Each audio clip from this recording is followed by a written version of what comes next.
Hello there, welcome to Plus Talk on Plus Life, where we're all about turning positive into a plus. Today, I'm joined by HIV positive actor Peter McPherson. He stars in the fantastic short film Others.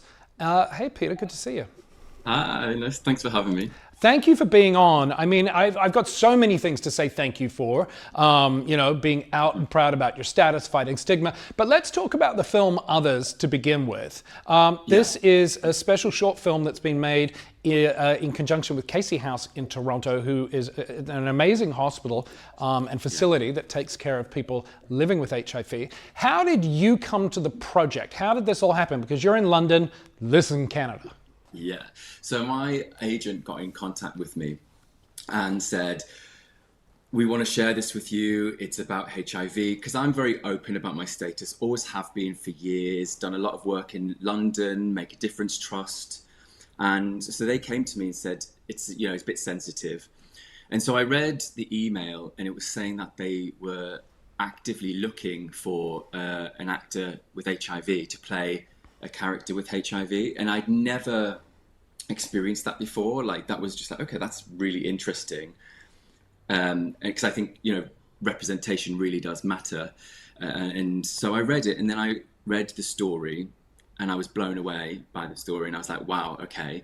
And then I was like, okay, I want to know a little bit more about Casey House and did my research and was just, everything that they do is just special. So I did my self-tape and at the end of my self-tape, I've never done this before, but I just added a little clip because I just felt like I just wanted them to know that what they're doing, actively searching for someone with HIV to play this role was really special. So I just shared that with them. And then I also kind of told them a few experiences that I've gone through with stigma. And then I just sent it off into the ether and then heard back. And what I found out, which I didn't know until I went to the preview in Canada a couple of weeks ago, was they put out the breakdown in Canada and no one came forward. And then they were like, okay, we've got to stretch this up to America. And they got the same response again and again. People don't want to come forward because they don't want to out themselves and it might affect their career. And so they were like, okay, we have to go to Europe. And then that's when it came to me. Does it shock you that that is still the case? And, at this point where we are, 41 years of HIV and, U equals U and antiretrovirals and PrEP and all of that. Yeah, Does it shock you that they can't find an out HIV positive actor in Canada or anywhere in North America that's I willing to know. do it? I know, it really does. I'm just, I mean, maybe I'm stupid, I don't know, but I just think I don't care about that kind of thing. Do you know what I mean? If it affects my career, like, I mean, I love what I do, of course, but I think it's worth being visible and speaking out about it. I think that's really important. And only when you do, that's when the game starts to change. So, yeah.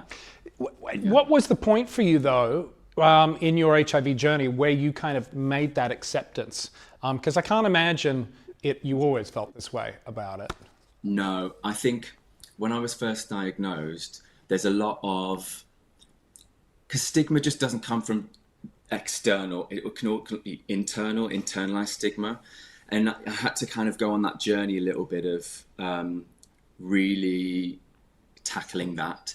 And personally, it came when I went on a date with someone and I disclosed to them that I was HIV positive. I'd known this person years. We'd always liked each other. We just never got to that point of being on a date at the right time. And I saw when I told them, they just kind of retracted and I was like, wow, and then messaged after the date saying, yeah, I just don't really feel comfortable.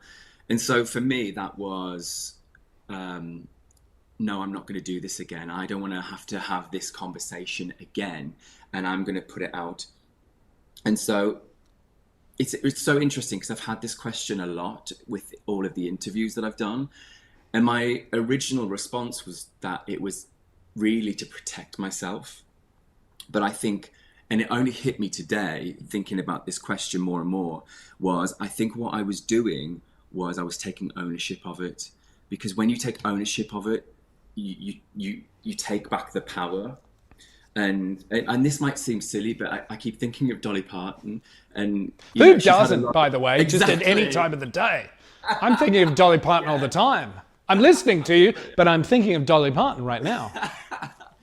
Like, she's had a lot of plastic surgery, but she owns it, doesn't she? Yeah. And she's the first one to talk about it. She's the first one to comment, and it's like she just goes, I'm going to address this before you can. And and that's, I think, essentially what it was for me.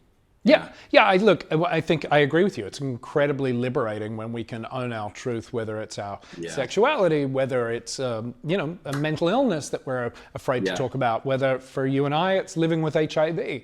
And it's incredibly liberating. What's interesting, I think, is, and because I've been there, and I know you have, and most people with HIV.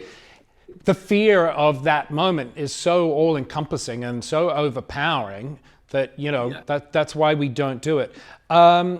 What's the reaction been like? Oh, sorry, go ahead. No, but that's exactly what this whole thing is about, because Casey House, what they've so brilliantly done is they want to tackle stigma.